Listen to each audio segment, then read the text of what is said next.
रसिको नमस्कार, मी जुही आणि S news सुगंध मातीचा या शोवर आपल्या सर्वांचं हार्दिक स्वागत.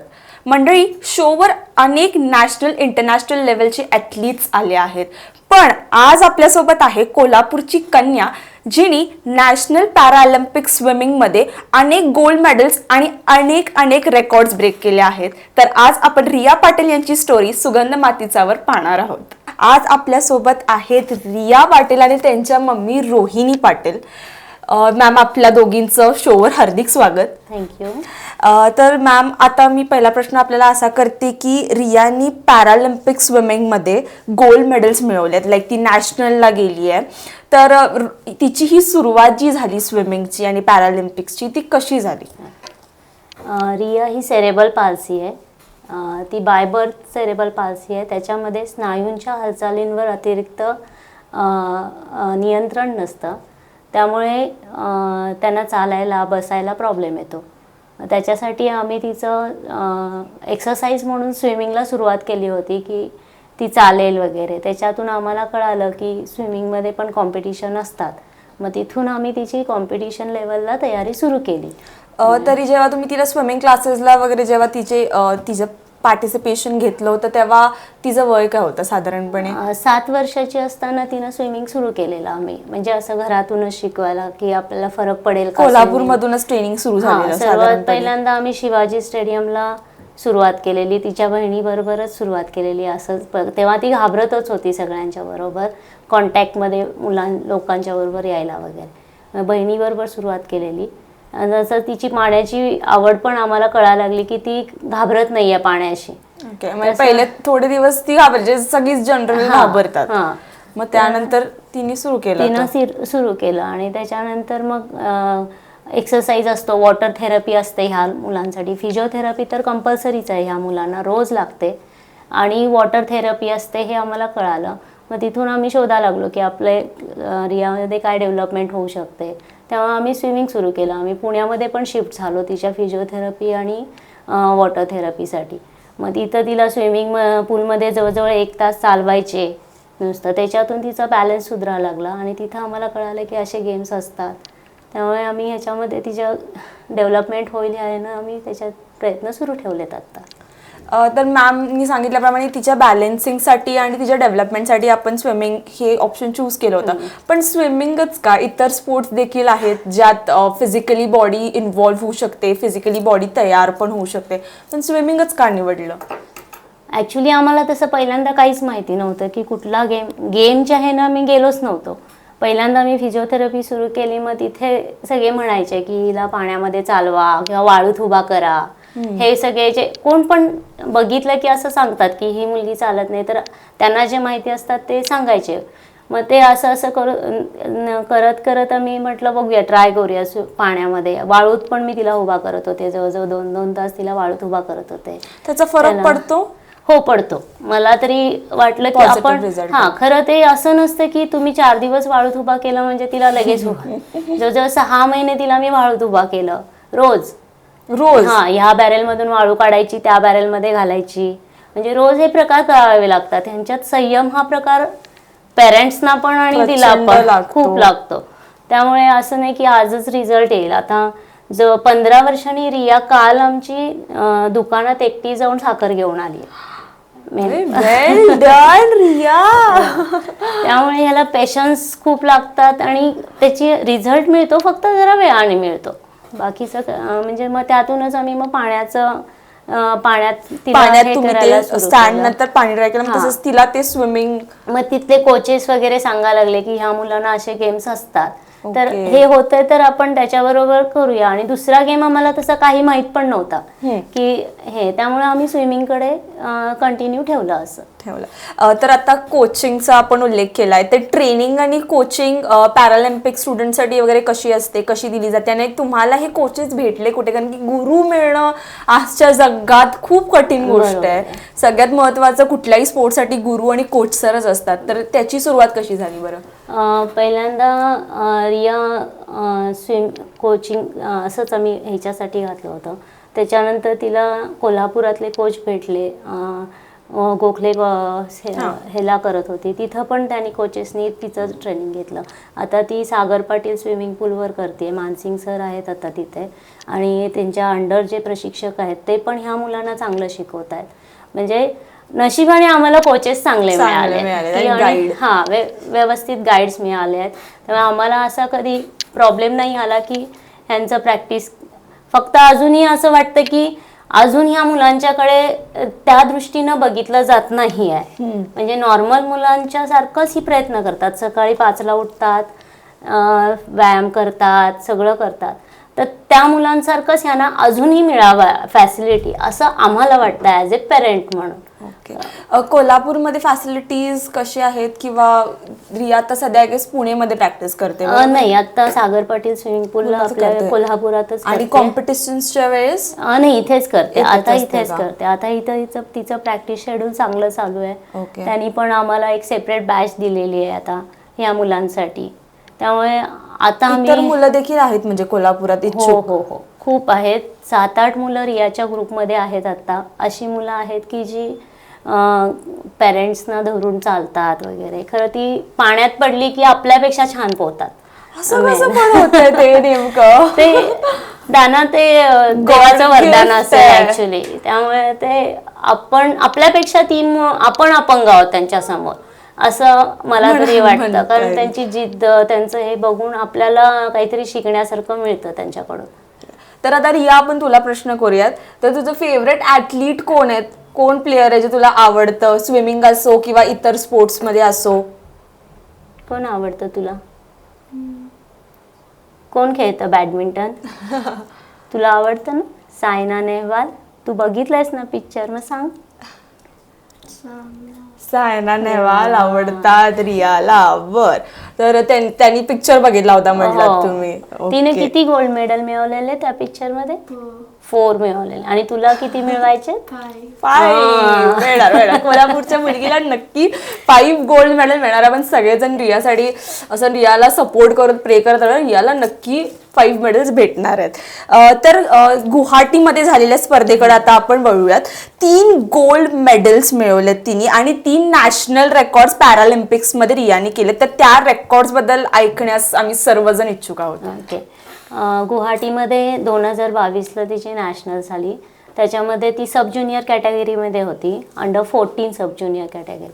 तर तिथं तिला 3 गोल्ड मेडल मिळाले, 50 फ्री, 100 फ्री आणि 50 बॅकमध्ये. तर 50 बॅक आणि 100 फ्रीमध्ये तिचं नॅशनल रेकॉर्ड तिथे झालं वुमन्स कॅटेगरीमध्ये. जरी ती सब ज्युनियरमध्ये असली तरी वुमन्स कॅटेगरीचं तिनं रेकॉर्ड होल्डर आता तिच्या नावे आहे त्याला.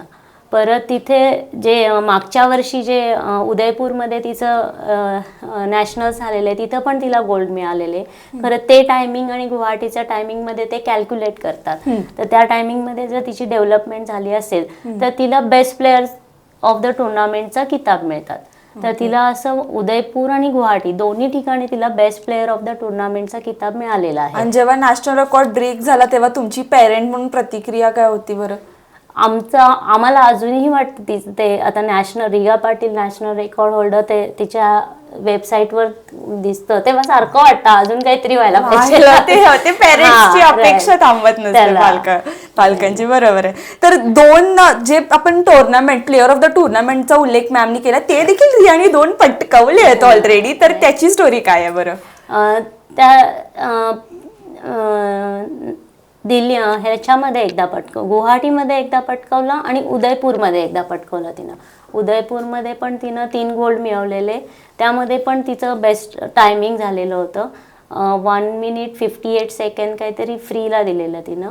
आणि तेच टायमिंग गुवाहाटीमध्ये तिनं 1 मिनिट 58 सेकंड नॅशनल्स तिनं उदयपूरमध्ये काढलेलं. तेच टायमिंग तिनं 1 मिनिट 43 सेकंड्समध्ये कमी केलं. म्हणजे जवळजवळ 13 सेकंड तिने कमी केले होते. मग त्यावर ते कॅल्क्युलेट करून कोण प्लेयर असा पॉइंट टू पॉइंट. आता मी जे कोण ऍथलीट्स भेटले की लिटरली 0.0 मध्ये कुठेतरी बॅकिंग ऑफ असतं जे असतं त्यातले. आणि आता इव्हन सेरेबल पाल्सीची दिल्लीमध्ये जी टुर्नामेंट झाली तिथे तिनं आणखी कमी टाइम 7 सेकंड कमी केले. म्हणजे 1 मिनिट 37 सेकंड्समध्ये तिनं 50 मीटरचं कम्प्लीट केलं. आय गेस हे प्रॅक्टिसमुळेच पॉसिबल होत असणार आहे. प्रॅक्टिस रोज सकाळी आणि दुपारी तिचं प्रॅक्टिस सेशन असतं, परत 10 ते 11 तिचं फिटनेस सेशन असतं आणि त्याच्यामध्ये तिचा खंड नसतो. इव्हन तिला डाएटची आम्ही सवय लावली आहे, म्हणजे ह्या ॲक्च्युली नॉर्मल मुलं पण डाएट करायला जरा हे करतात, तर तिला नुसतं सांगितलं रिया तुझं डाएट आहे, तुला खायचं डाएट काय असतं बरं रियाचं साधारणपणे?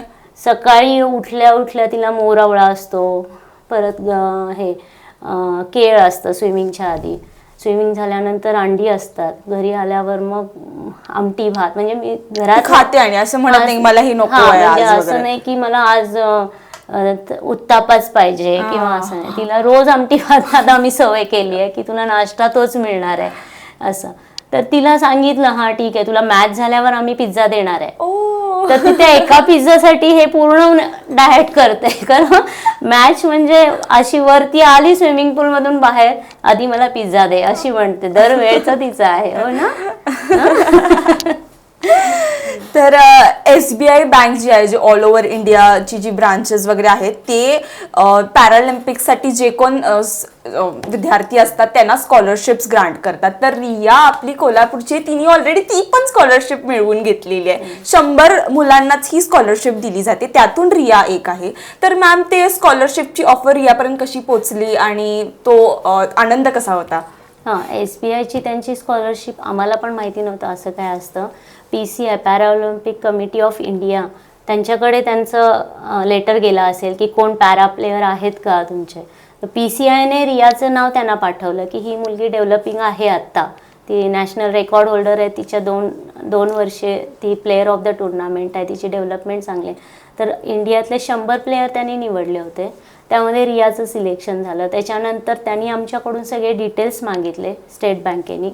त्याच्यानंतर मग ते सिलेक्शन होऊन मग तिला आता ह्या वर्षीची स्कॉलरशिप मिळालेली आहे की तिचा ह्याचा खर्च किती असतो, डाएटचा खर्च किती असतो, ट्रेनिंगचा खर्च किती, हे सगळी त्यांनी माहिती आमच्याकडून घेतली होती. आणि त्याच्यावरून त्यांनी आम्हाला तिची स्कॉलरशिप आता सुरू केलेली आहे. आता आम्हाला 3 महिन्याची मिळालेली आहे आणि अजून आपल्याला मिळेल, दर 3 महिन्याला ते आता आपल्याला देत राहणार यासाठी. तर मॅम, कोल्हापूरमध्ये देखील अनेक लोक आहेत जे पॅरालिम्पिक्ससाठी किंवा ऑलिम्पिकसाठी किंवा इन जनरल कुठल्याही स्पोर्ट्ससाठी तयारी करत असतात. तर स्पेसिफिक जर मी पॅरालिम्पिक्ससाठी विचारलं तर ह्या कॉम्पिटिशन्सची माहिती आपल्याला कशी मिळाली? कारण की लोक खूप इच्छुक असतात पण माहीतच नसते की अरे कुठे जावं, कुणाला कन्सल्ट करावं. कोचेस असतात पण त्या लेवलचं कोचिंग असतं नसतं. तर आपल्याला ही माहिती कशी मिळाली होती? मला हे स्विमिंग पूलला गेल्यावरच कळायला लागलं की असं काहीतरी. कोणत्या तुम्ही ह्याला गेला होता नेमकं? मी पुण्यात होते त्यावेळी तिच्या ट्रेनिंगला, तेव्हा मला कळालं की त्यांच्या मॅचेस असतात, आपण घेऊया. मग तेव्हा कळालं की स्टेट लेवल आली आहे त्यांची. मग आम्ही जसं जरा माहिती काढून बघितलं तर मग फॉर्म भरला तिथं. तेव्हा तर आम्हाला काहीच माहिती नव्हतं की असं काय ह्यांचं क्लासिफिकेशन पण असतं. S1 to S14 क्लासिफिकेशन असतं. म्हणजे S1 म्हणजे जे फक्त व्हीलचेअर मध्ये बसलेले असतात त्यांना उचलून पाण्यात ठेवतात आणि ते पोहतात आणि ते पोहतात त्याला. ते S2 असतात जे स्वतः उठून व्हीलचेअर मधून उठून जाऊ शकतात. असे मग त्यांच्या कॅटेगरीज वाढत असतात. रियाला कसं हात धरून रिया चालू शकते, त्यामुळे तिची S5 कॅटेगरी आहे. S6 वगैरे अशा कॅटेगरीज त्यांच्या डिसेबिलिटी वाईज, ज्यांना पोलिओ झालेले असतात ते S10 असे असतात. जे अंध मुलं असतात त्यांची S11 to S13 असते. ऑटिझम, डाऊन सिंड्रोम जे असतात ते S14 कॅटेगरीत असतात. अशा कॅटेगरीमध्ये त्यांचं क्लासिफिकेशन होतं तेव्हा मॅचला गेल्यावर. मग तेव्हा ते सांगतात की S5 मध्ये रिया खेळणार. मग दुसऱ्या दिवशी तिला S5 कॅटेगरीत ते खेळवतात. तसंच नॅशनलला मग तिथून ते नॅशनलला सिलेक्शन करतात. मग नॅशनलला तिथं जायचं, तिथं त्यांचं नवीन क्लासिफिकेशन होतं, खरोखर ती S5 कॅटेगरीत बसते का. म्हणजे मेडिकल चेकअप मेडिकल चेकअप सगळं असतं. डॉक्टरांचे रिपोर्ट्स आपण घेऊन जायचे असतात. तिला तिथं स्विमिंग पाण्यात करायला लावतात. तिचे हात केवढे चालतात, पाय केवढे चालतात, ह्याच्यावरून त्यांचं ते क्लासिफिकेशन ठरवलं जातं. ते तसे क्लासिफिकेशन करत मग त्या आहे ना मग नॅशनल्सला गेलो आम्ही. मग आम्हाला तिथं कळालं की PCI ही कमिटी आहे, म्हणजे पॅराऑलिम्पिक कमिटी ऑफ इंडिया. तसंच महाराष्ट्राचं स्टेटची कमिटी असते. असं करत करत मग डिस्ट्रिक्टची कळा लागली. म्हणजे आपल्या डिस्ट्रिक्टमध्ये पण असतात. आता विनायक सुतार सर आहेत, पॅराऑलिम्पिकसाठी खूप काम करतात आपल्या कोल्हापूरचे. मग ते हळूहळू आम्हाला समजा लागलं. मग ते वेळ कळतो आपल्याला, फक्त ते आपल्याला जरा शोधावं लागतं पहिल्यांदा आणि हे गायडन्स लागतो. ओके, नक्की. जे कोण इच्छुक असतील ते देखील कॉन्टॅक्ट करतीलच. ऑफिसला देखील केला तरी आपण हेल्प करूच, काही प्रॉब्लेम नाही. तर युथ एशियन गेम्स जे आहेत 2025 मध्ये जे येणार त्यासाठी देखील रियाची तयारी सुरू आहे क्वालिफिकेशनसाठी. बिकॉज इंडियामध्येच कॉम्पिटिशन भरपूर असते. मग एकदा आपण तिथे एशियन गेम्सला पोहोचलो की मग ते इंडियाची आपण कॉम्पिटिशन बीट करतो, म्हणजे साधारणपणे ती पण बीट करू शकतो. तर त्याची तयारी रियाची सध्या कशी सुरू आहे बरं? युथ एशियन्स त्यांचे एशियन्सवाल्यांचे क्वालिफिकेशन टायमिंग असतात, त्यांनी आधी डिक्लेअर केलेले असतात की एवढ्या क्वालिफाईंग टाईममध्ये तुम्ही आला तर तुम्ही खेळायला येऊ शकता. मग नॅशनल्समध्ये टायमिंग घेतले जातात ह्यांचे. ते जर बसले तर ह्यांना PCI ते नावं पुढे करतं आणि युथ एशियन्स म्हणजे अंडर 16 म्हणजे हे युथ जे नवीन आहेत त्यांच्यासाठी ह्या असतात. मग तिथे पण त्यांचं नवीन क्लासिफिकेशन होणार आता. ते जे क्लासिफिकेशन होणार ते फायनल क्लासिफिकेशन, म्हणजे ती वर्ल्डमध्ये कुठेही खेळू शकते. असं स्टेटचं झालं, नॅशनलचं झालं आणि आता युथ एशियनला जे तिचं क्लासिफिकेशन होणार तेव्हा ती मग वर्ल्डमध्ये कुठेही खेळू शकते त्या कॅटेगरीला. S5 होईल, S6 होईल, त्या आहे ना ते करत असतात. मग आता रिया झाली तुझी तयारी एशियनसाठी? होणार ना सिलेक्ट कोल्हापूरहून? कोल्हापूरचं नाव जायला पाहिजे ना तिथे पण एशियन गेम्स मध्ये पण. येस, ओके, हाय फाय दे मला एकदा. ये जाणार आहे ती नक्की. तर मॅम, कोल्हापूरकरांसाठी आपल्याकडून एक संदेश, एक प्रोत्साहनचा संदेश होऊन जाऊ दे. सगळ्या पॅरेंट्सना मी हेच सांगेन की ही मुलं फार चांगली आहेत, करतात सगळी, फक्त आपणच तकू नये. काही ना फायनान्शियल प्रॉब्लेम असतो खरं. एक्सरसाइज वगैरे हे आपण घरात घेऊ शकतो आणि रियासारखं अचीव केलं तर स्कॉलरशिप्स पण मिळू शकतात. इव्हन कॉर्पोरेशननी पण आम्हाला आता मदत करायला सुरुवात केली आहे. 2 वर्ष झालं कॉर्पोरेशन आम्हाला प्रत्येक गोल्ड मेडलला 50,000 रुपये देत आहे. म्हणजे आता 2 वर्ष झालं रियाला 1 लाख रुपये आता मिळालेले आहेत. म्हणजे कॉर्पोरेशन पण दिव्यांगांसाठी खूप करायला लागलंय. फक्त आपण पाठपुरावा करायला पाहिजे. असं कोण नाही की घरी येऊन तुम्हाला म्हणणार आहे चला की तुमचं मूल दिव्यांग आहे आणि तुम्ही करा. तर तुम्ही पण जरा पुढे जायचं. मुलं पण करतात, फक्त पेशन्स पाहिजे. असं नाहीये की आज केलं की लगेच होणार आहे. आम्ही आता 15 वर्षाची झाली, 7-8 वर्ष ह्यात आहे, तर आम्हाला आता सक्सेस रिझल्ट कळायला लागलाय त्याचा की. आणि इव्हन अजून आम्ही शिकायला लागलोय की नवीन काहीतरी करायचं असेल तर कुठल्या मार्गे जायचं हे आम्ही शोधायला लागलो. इव्हन आता नवीन गेम तिच्या बाबांनी शोधून काढलाय सेरेबल पाल्सीसाठी. बोसचा आहे काहीतरी गेम आहे, बॉलचा आहे तो. तर बॅलन्स फक्त सेरेबल पाल्सी म्हणजे रियासारखी जी मुलं आहेत त्यांच्यासाठी तो गेम आहे. इव्हन आम्ही कालच शोधून काढलं तर पंजाबमध्ये त्यांचं ट्रेनिंग सेंटर आहे. बऱ्याच गोष्टीसाठी माहित देखील नसतात आपल्याला. मग हे आपल्याला शोधायला पाहिजे. ठीक आहे, आपला मुलगा स्विमिंग मध्ये होत नाहीये ना, काही काहींचं असतं की ते क्वालिफिकेशन टायमिंग मध्ये जर तुम्ही बसला नाही तर तुम्ही पुढे जाऊ शकत नाही, तर तुम्ही गेम क्विट करून तो दुसरा चेंज करायला. ऍथलेटिक्स गेम आहे ह्यांच्यासाठी, रनिंग वगैरे पण असतं. खूप गेम्स आहेत ह्यांच्यासाठी. फक्त असं नाही की स्विमिंग आपल्याला सोपं जाते प्रॅक्टिसला न्यायला वगैरे, असं इथे आपल्याला सोय मिळते. तर ह्या मुलांना तुम्ही शोधून कोचेस वगैरे, आम्ही आता तो गेमची पण माहिती काढायला लागलोय. म्हणजे आपल्या कोल्हापुरात पण सेरेबल पाल्सी मुलं भरपूर आहेत, तर ते शोधून आपल्यातली कुठली मुलं तिथे जाऊ शकतील का, त्याचे प्रयत्न आमचे पण चालू आहेत तसे.